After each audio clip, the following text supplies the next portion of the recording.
Assalamualaikum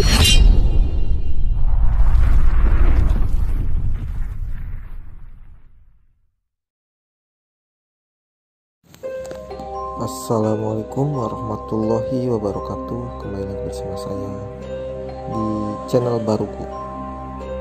Kali ini kita akan melanjutkan part 2 dari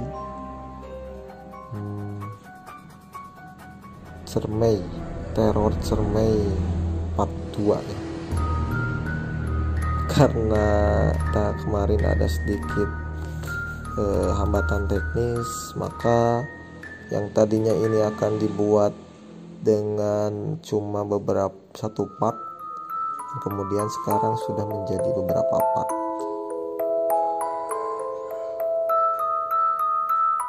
Nah, untuk sekedar mengingatkan, ini cerita berasal dari Twitter teror mistik 2 pendaki cowok dan cewek di Gunung Cermai. Kemarin sudah sampai, kita lanjut saja ya. Aku terbangun di pos Cibunar, bingung dan disorientasi sampai aku tersadar lagi. Kejadian tadi malam bukan mimpi, badanku kembali gemetar. Beberapa orang di ruangan itu menyadari aku sudah terbangun. Langsung menghampiri yang satu memberikanku teh panas, manis yang saat itu ku minum. Langsung membuatku merasa tenang lagi. Yang satunya duduk sebelahku sambil mengusap-usap punggungku. Diminum pelan-pelan aja teh, ya Jang, kata bapak itu. Aku memperhatikan seluruh ruangan, masih belum yakin kalau aku sudah tertolong. Pak, teman saya, aku menanyakan kepada Ayu. Tidak adanya Ayu di situ langsung membuatku terserang panik. Ada di ruangan sebelah, tidak apa-apa. Aku lalu menceritakan semua kejadian yang kami alami sampai akhirnya kami pingsan. Bapak itu mendengarkan dengan tenang, tidak tampak terkejut sama sekali. Asap rokok sekali mengepul dari bibirnya. Semua yang kuingat kuceritakan, kecuali kejadian Ayu membuang mulutnya di semak-semak. Selain takut, ada rasa malu karena telah mengotori gunung. Konon bisa sampai begitu, kata si bapak. Kejadian goib memang sering di sini, tapi saya baru dengar yang sampai parah begini. Saya nggak tahu pak, jawab saya berbohong. Bapak itu menatap lurus ke mataku seperti berusaha membaca. Dia lalu bertanya, punten ya Jang? Punten. Bapak cuma mau nanya, kalian di atas Cina?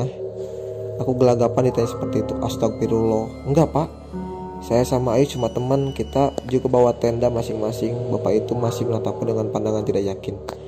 Tapi memang itu kenyataan. Aku dan Ayu sepakat untuk tidur di tenda masing-masing. Aku membawa tenda satu orang sering kuejek sebagai tenda orang mati. Dan aku membawa top tent yang baru kubeli sebelum berangkat. Kami memang akrab, tapi keakraban kami sama sekali tidak mengarah ke arah romantis. Ya sudah, kamu istirahat dulu aja sebentar. Nanti ada yang datang bawa lauk dari bawah, kamu langsung makan ya. Diisi perutnya, kata si bapak. Aku mengangguk. Terima kasih pak. Bapak itu langsung keluar menemani beberapa orang. Sejak tadi diam-diam mendengarkan pembicaraan kami. Dari suaranya mungkin ada sekitar 4 orang. Tapi aku sama sekali tidak paham apa yang dibicarakan karena dalam bahasa Sunda. Tapi naik turun intonasi obrolan mereka yang pastinya membicarakan aku dan Ayu membuatku merasa tidak enak. Jam tanganku menunjukkan jam 11 siang. Aku buat orang yang habis-habisan diteror tadi malam. Tak terbayangkan gembira melihat cahaya matahari. Aku melihat karirku dan Ayu ada di pojok ruangan. Juga sepatu milik Ayu.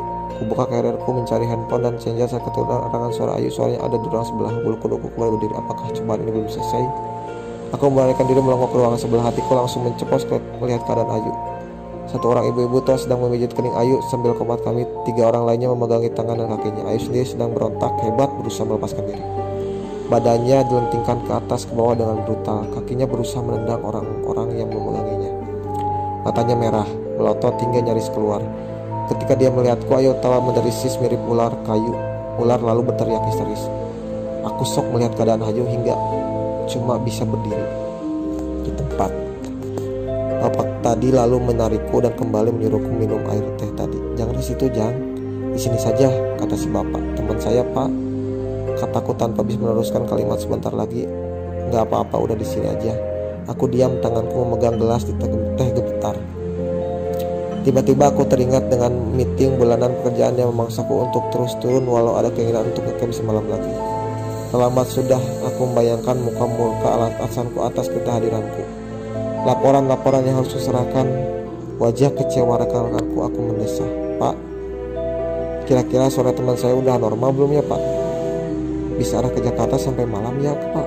Saya hari Selasa harus sudah ngantor Pak, tanyaku pada si bapak. Si bapak menjawab ringan, tapi bagai petir di telingaku sekarang teh hari Rabu Jang. Astagfirullah. Aku pingsan 3 hari. Tidak lama ibu tua tadi keluar. Dia berjalan lemah menghampiri kerumunan orang di depan. Di situ aku memperhatikan teribut tangannya. Ibu ini sudah tua sekali, mungkin usianya hampir 70 tahun. Di situ dia berbicara pelan lain mendengarkan. Pada suatu kalimat beberapa orang tampak terkejut, lalu mengangguk tanda mengerti. Bapak tadi lalu menghampiriku. Jang, kita turun duluan ya. Kamu bapak bonceng. Teman kamu nanti nyusul turun, soalnya motornya cuma 1. Aku tidak bisa selain setuju. Ketika aku mengangkat karir, si bapak melarang. Udah di situ saja, biar nanti ada yang nurunin. Ayo Jang, kata si bapak ada sedikit nada memaksa. Benar, di luar ada motor yang parkir. Si bapak naik motor dan menyalakannya. Aku lalu naik ke belakang, tapi ketika digas motor itu tiba-tiba mati. Aku turun lagi.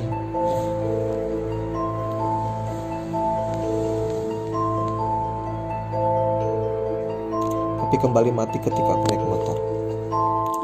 Aku merasa tampaknya penghuni Cermet tidak akan mau melepaskan kami dengan mudah. Akhirnya jam 4 sore si bapak memanggilku masuk dalam. Ada ibu tua sedang menunggu. Ibu itu mengatakan sesuatu kepada si bapak yang mendengarkan dengan menunduk mata lantai. Ibu ini pastinya tidak bisa berbahasa Indonesia. Jang, si Ma udah berusaha, tapi setan yang masuk ke tubuh teman si Ujang ada banyak. Dikeluarin satu, yang lain masuk, begitu terus. Dan ada satu makhluk yang emak sendiri nggak bisa ngeluarin. Bentuknya ular hidung bertanduk. Aku mendengarkan dengan khawatir. Intonasi si bapak mengisyaratkan ada kabar yang lebih buruk. Makhluk itu dendam sama teman si Ujang karena teman Ujang udah lancang motorin rumahnya, cenah. Jadi teman si Ujang mau diambil, mau dikawinin. Sekarang aku benar-benar panik. Pak, tolong Pak, bilangin saya minta maaf. Tolong Bu, aku menatap. Ya Jang, tenang, kata si emak. Makhluk ini juga gak kejahat. Dia maklum dengan kelakuan manusia pendaki ayeuna, tapi kelakuan teman Ujang sudah keterlaluan. Ada sedikit perasaan lega mendengar ucapan si bapak barusan. Dia akan ngelepas teman si Ujang, tapi syaratnya, sambung si bapak. Apa syaratnya Pak? Tanya khawatir. Ujang malam ini harus naik dan ambil lagi kotoran yang kemarin dibuang Ujang, teman si Ujang.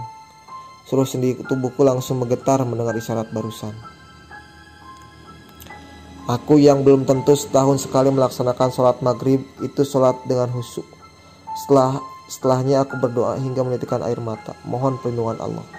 Sehabis berdoa, si bapak yang mengimamiku sholat maghrib berbalik ke arahku. Jangan nanti habis sholat isya langsung berangkat. Gak usah takut, bismillah aja. Doa jangan putus ya. Aku cuma diam mengangguk. Setan apa yang bisa menyalakan, kata Ujang. Ingat Gusti Allah. Cuma Allah sebaik-baiknya pelindung, sambung si bapak lagi.